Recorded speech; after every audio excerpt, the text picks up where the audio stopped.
Mwanzo sura ya 20.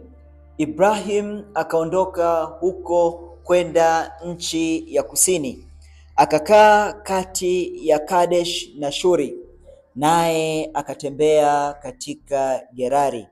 Ibrahim akamnena Sara mkewe, huyu ni ndugu yangu. Basi Abimeleki mfalme wa Gerari akapeleka watu akamtwaa Sara. Lakini Mungu akamjia Abimeleki katika ndoto ya usiku, akamwambia, umekuwa mfu wewe kwa sababu ya mwanamke huyu uliyemtwaa, maana ni mkewe mtu. Basi Abimeleki alikuwa hakumkaribia. Akasema, Bwana, je, utaua hata taifa lenye haki? Je, hukuniambia mwenyewe huyu ni ndugu yangu? Na mwanamke mwenyewe naye alisema, huyu ni ndugu yangu kwa ukamilifu wa moyo wangu, na kwa kuwa safi mikono yangu nimefanya hivi. Mungu akamwambia katika ndoto, nami nimejua ya kwamba kwa ukamilifu wa moyo wako umefanya hivi. Ndipo nami nikakuzuia usinitendee dhambi, kwa hiyo sikukuacha umguse.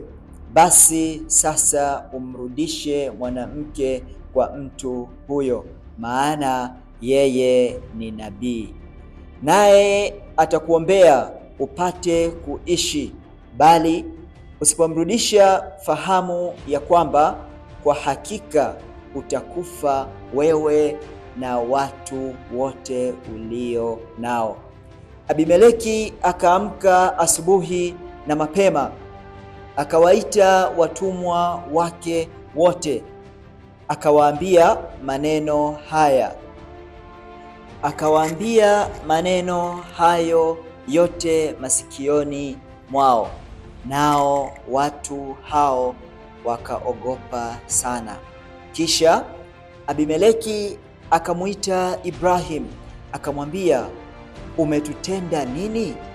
Nimekukosa nini hata ukaleta juu yangu na juu ya ufalme wangu dhambi kuu?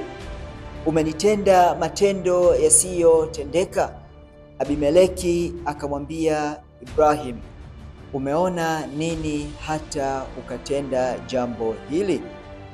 Ibrahim akasema, kwa sababu niliona yakini hapana hofu ya Mungu mahali hapa, nao wataniua kwa ajili ya mke wangu, naye kweli ni ndugu yangu, binti wa baba yangu, ila siye mwana wa mama yangu, ndipo akawa mke wangu. Ikawa hapo Mungu aliponisafirisha kutoka nyumba ya baba yangu, nikamwambia, hii ndiyo fadhili yako utakayonifanyia kila mahali tuingiapo, useme, huyu ni ndugu yangu. Basi Abimeleki akamtwaa kondoo na ng'ombe na watumwa na wajakazi, akampa Ibrahim, akamrudishia Sara mkewe. Abimeleki akasema, nchi yangu iko mbele yako, kaa upendapo.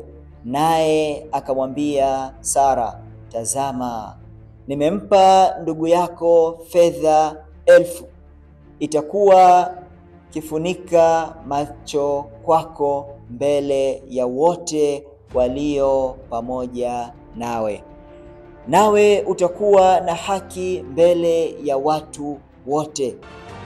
Ibrahim akamwomba Mungu, Mungu akamponya Abimeleki na mkewe na wajakazi wake, nao wakazaa wana, maana Bwana